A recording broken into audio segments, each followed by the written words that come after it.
Olá, pessoal. Sou o professor Jonildo, da Central do Enem. O nosso sexto vídeo, nós vamos gravar sobre um dos principais temas do Enem, que é o arcadismo no Brasil. Bem, mas antes de começar a falar sobre o arcadismo, deixa eu fazer um apanhado aqui na introdução da nossa aula.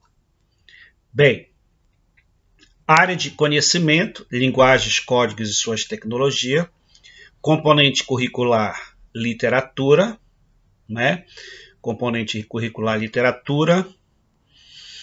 Meu nome é professor Jonildo. O conteúdo da aula de hoje é arcadismo no Brasil, objeto de conhecimento, os principais autores e suas respectivas obras, certo?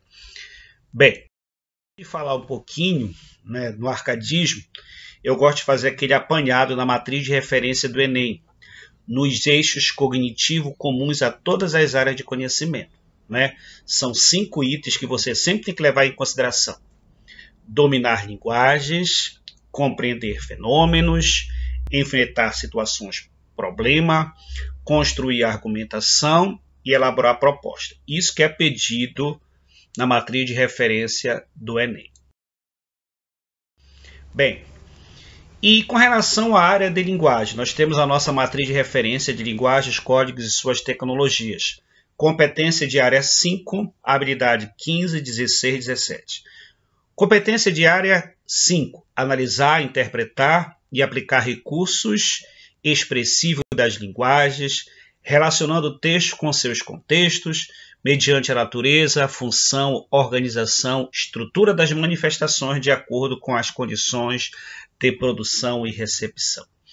Das habilidades que eu cito aí para você, que é da nossa área, nós temos 3 habilidades, a 15, 16 e a 17. A 15 é o que mais tem caído, que é estabelecer relações entre trecho literário, que é o texto poético, e o momento de sua produção, o momento histórico de sua produção, situando os aspectos do contexto histórico, social e político. Ela é uma das habilidades que mais tem caído na prova do Enem, ok? Bem, aqui vamos começar a fazer um apanhado, um resumo do arcadismo no Brasil. O arcadismo também é chamado de neoclassicismo ou setecentismo, porque começa em 1768, em pleno século XVIII. Esse aqui é o termo arcadismo e sua origem. Por exemplo, o nome arcadismo vem de Arcádia mitológica, que era uma região lendária da Grécia Antiga, habitada por um deus mitológico, denominado de Deus Panfauros, que era o deus da natureza, certo?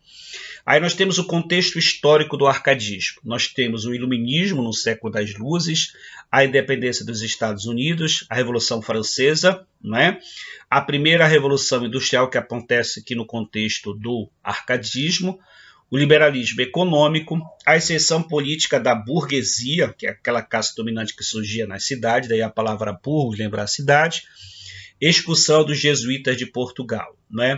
Esse seria o nosso contexto histórico, que é uma das habilidades que é pedido na competência, na habilidade 15 da competência de área 5, na matriz de referência de linguagens, na prova do Enem. Agora nós temos as características do arcadismo. O arcadismo opõe-se ao barroco, porque toda escola que surge ela vem se opor aos excessos abusivos da sua antecessora. Procura eliminar da arte os excessos praticados pela literatura barroca. Sempre assim, uma escola surge com o intuito de reagir à escola antecessora. Esse objetivo produziu uma arte simples, daí a linguagem que os arcades vão usar é uma linguagem simples e simplificada, sem rebuscamentos, sem exageros formais, que pretendia retratar a natureza de modo direto. Outra marca do arcadismo é o bucolismo, o bucolismo, que é a exaltação da vida no campo, a palavra bucólio relacionado a campo, idealizada essa natureza como tranquila e feliz. Aí nós temos também a presença da mitologia clássica, daí o nome ser chamado de neoclassicismo, uso da mitologia clássica e dos princípios renascentistas, como o racionalismos, o equilíbrio e a clareza. Além dessas características gerais, nós temos as características específicas, que é a fundação de Arcádias, Novo interesse pelos clássicos, né, porque essa escola lá retoma alguns valores apregoados na antiguidade clássica, como o racionalismo, o equilíbrio e a clareza, né? Restabelecimento de equilíbrio e harmonia, que era um dos principais lemas da ideologia clássica. Racionalismo, que é o culto à razão, a simplicidade relacionada à linguagem, né? Ou então é o gosto pela vida simples em contato com a natureza. Essa linguagem simplificada que usa o escritor Arca é justamente aquela linguagem desprovida de exageros formais, né? Depende dos exageros barrocos, só confirma a presença da simplicidade. Inutilia truncat, o que é esse inutilia trunca? Cortar as inutilidades, é o culto da simplicidade, não precisa você escrever de forma exagerada. Áurea mediocritas, relativa ao tempo áureo do ouro, já que o arcadismo se dá durante o período do ouro, o período da mineração. E fugere urbem, né? O fugere urbem, que é aquela fuga da cidade. O escritor Arcade prefere uma vida em contato direto com a natureza. Essas são as principais.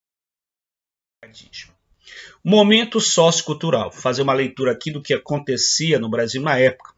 O centro socioeconômico da colônia desloca-se do Nordeste para o Centro-Sul, devido à descoberta de ouro e diamantes em Minas Gerais. Então, século XVIII, ciclo do ouro, ciclo da mineração, ciclo das pedras preciosas, não é?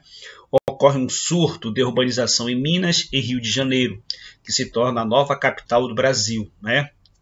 Nova capital do Brasil vai ser o Rio de Janeiro, e aumenta o número de intelectuais.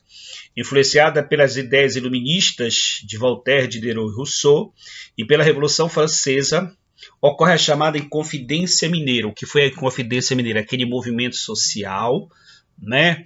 Aquela revolta que se dá durante o período colonial, né? Que praticamente culmina com a questão da independência do Brasil, né? Vai culminar lá na frente com a independência. Rebelião que intentava a independência do Brasil. Sociocultural. Nos principais autores aqui que nós temos do arcadismo, nós temos um dos maiores sonetistas da literatura portuguesa, que é o Manuel Maria Barbosa do Bocage, mais conhecido como Bocage, rei das anedotas. Anedotas que são piadas pornográficas, piadas obscenas, né? Geralmente eu vou destacar aqui para você um principal autor português, depois vamos destacar aqui os principais autores brasileiros. Um dos que mais tem caído na prova do Enem é o Cláudio Manuel da Costa, um dos líderes da Inconfidência Mineira. Participante da Inconfidência Mineira, aquele movimento social que vai desencadear uma revolta durante o período colonial, que é a chamada Inconfidência Mineira, né? Ele deixou obras poéticas de 1768, que é considerado o marco inicial do arcadismo no Brasil, né? E o épico Vila Rica, né? Você tem que perceber que épico vem de epopeia, então Vila Rica é uma epopeia brasileira, de 1839. Ele é o principal destaque, né?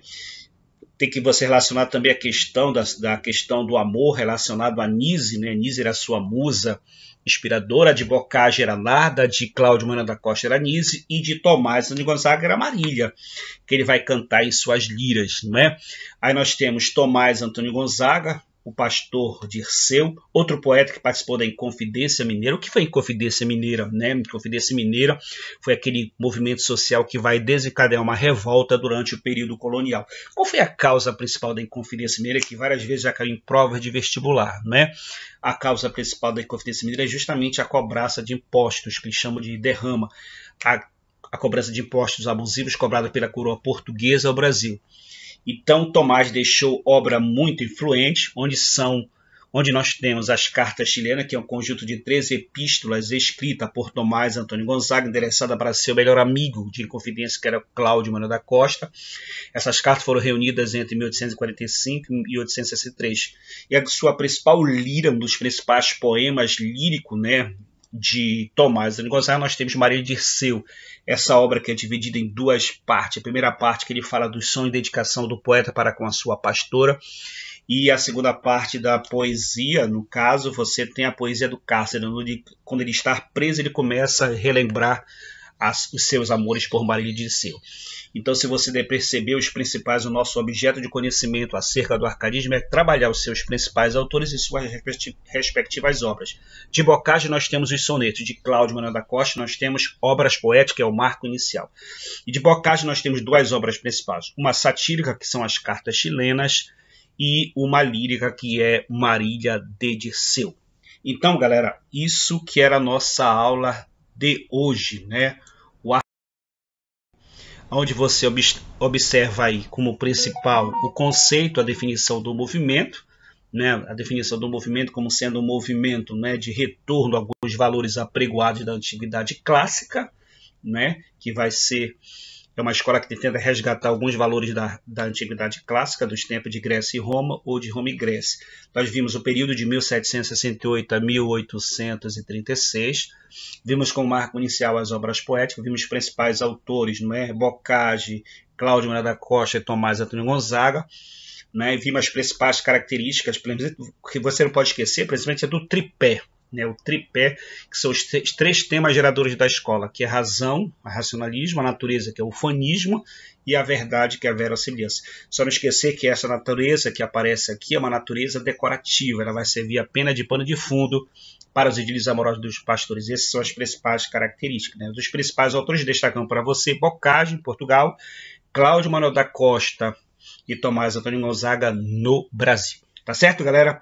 Então essa é a nossa aula de hoje, né? O arcadismo no Brasil, como seu principal objeto de conhecimento, né? Os seus principais autores e suas respectivas obras. Tá bom, galera? Até breve e até logo.